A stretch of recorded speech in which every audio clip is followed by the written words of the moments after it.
This man is a priest, and he knows the Bible better than I do. He said, I just have had a hard time.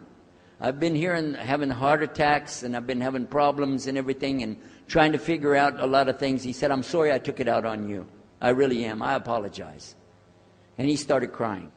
And when he started crying, I felt sorry. You know, I hugged him, and I said, it's okay. One day I went to the hospital, and my friend was gone. So I started visiting with the priest. And that happened one time. I went to visit him at the hospital, and he was gone. And I asked him, where did he go? They said he went home. I said, home? He's a missionary priest from South America.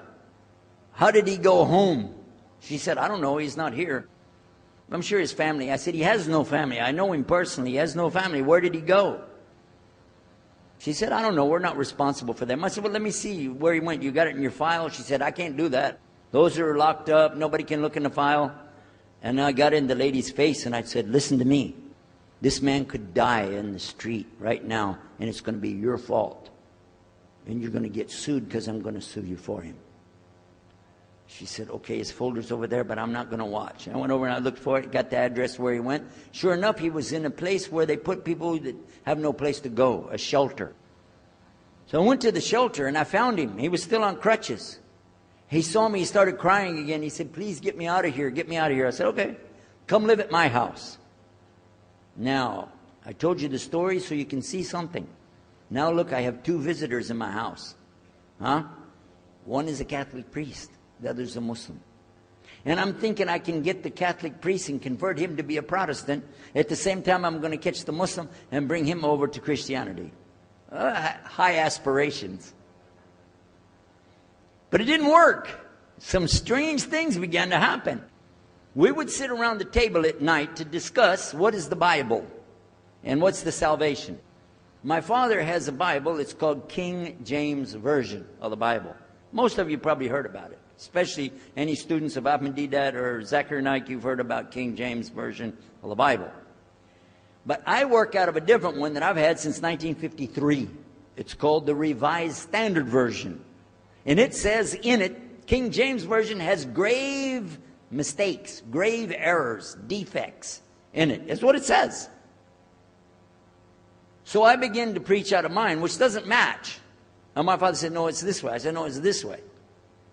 Now my wife comes up with her Bible from Jimmy Swaggart. It's called The Good News for Modern Man.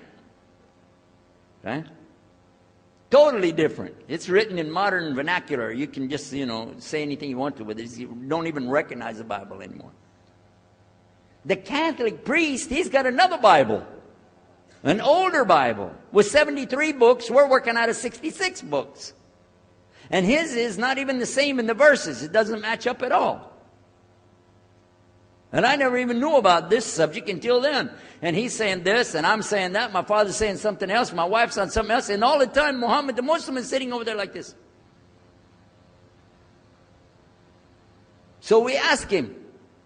I guess it was me. I asked him. I said, well, how many versions of your book, your Quran, do you have? He said, the Quran has no versions. There's only one. It's original. It's in the Arabic language. ذَلِكَ الْكِتَابُ لَا رَيْبَ فِيهِ.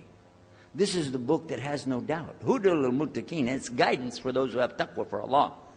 This shield or taqwa that you have to have between you and Allah subhanahu wa ta'ala.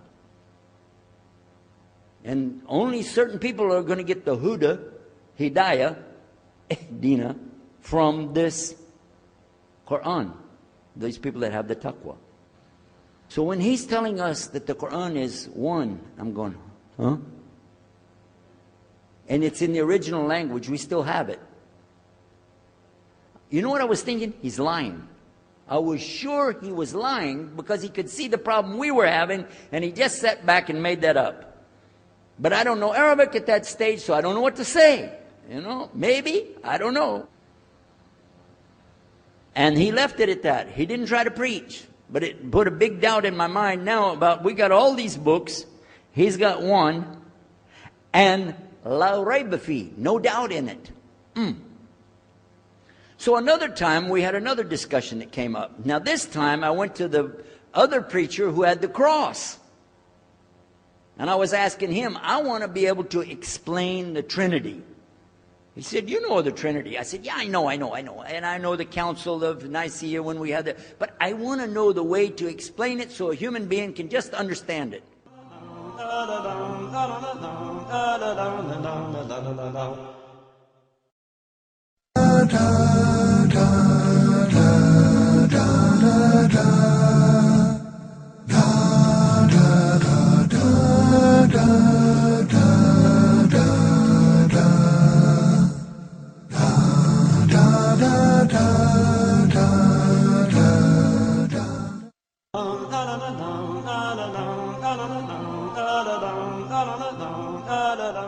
Said, okay, it's like an apple. Just take an apple. The apple has a shell around the outside, the skin. Inside is the meat. Inside of that is the seeds. Okay? 3 things, 1 apple. That's the way. I start going back. I'm going to tell this Muslim about the Trinity. But on the way, I remember his arguing with me, his way of debating with me. I said, no, he's going to tear me apart. As soon as I say seeds, he's going to say there's more than one. So it could be 7 or 8 or 9 or 10 gods all rolled into one. No. It's got to be special. It doesn't work like that. Let me go back and try again. So I went back to him. I said, what if he says there's more than one seed in there? He said, okay. I said, and besides, it could have a worm running through it. Then that would make it go up another notch. What can I do about that? He said, okay, forget the apple. I said, okay. It's like the babe, the egg. Use the egg. The egg has a shell. Inside of the egg is the white. Inside of the white is the yellow. 3, 1 egg. That's it. That's good to go. Now I start going home again, and it hit me. Wait a minute. The egg could have a double yolk. God becomes 4, just like that. Plus, it could be rotten. I'm not going to ask him again. So at the market one day, I saw a man, and I was talking to him because I was listening to some things that Muhammad had told us about the belief in Islam. Allah is one. And so I was telling this guy, you know, I got some doubts about the Trinity. He said, you a preacher, you have doubts? I said, yeah, it doesn't make any sense. It doesn't make any sense. How could 3 be 1?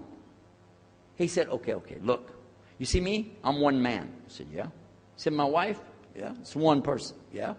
See my son? Yeah. 3. 1. One family.